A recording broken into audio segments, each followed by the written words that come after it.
ઉજવણી દેશભરમાં થઈ રહી છે, ત્યારે અલગ અલગ જગ્યાએ જે આજે ઈદ નિમિત્તે નમાઝ છે તે પણ અદા કરવામાં આવી રહી છે।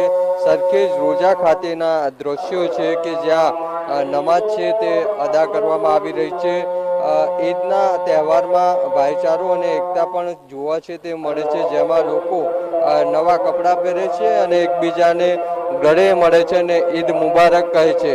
આ સરખેજ રોજા ખાતેના દ્રશ્યો છે જ્યાં મોટી સંખ્યામાં લોકો ઈદના નિમિત્તે જે નમાઝ અદા કરવા માટે પહોંચ્યા છે અને ચારે તરફ તમામ લોકો છે જે રીતે મુસ્લિમ સમાજના તે જોવા છે તે મળી રહ્યા છે અને ઈદની જે નમાઝ છે તે અદા કરી રહ્યા છે। ખાસ આજના દિવસે લોકો નવા કપડાં પહેરે છે અને જે મીઠાઈ ખવડાવીને મોઢું મીઠું છે તે પણ કરે છે। એટલે ન માત્ર અમદાવાદ પરંતુ રાજ્ય અને દેશભરમાં અલગ અલગ જગ્યાએ આ પ્રકારે આયોજન છે તે થતા હોય છે અને ઈદ નિમિત્તે જે નમાઝ છે તે અદા કરવામાં આવતી હોય છે।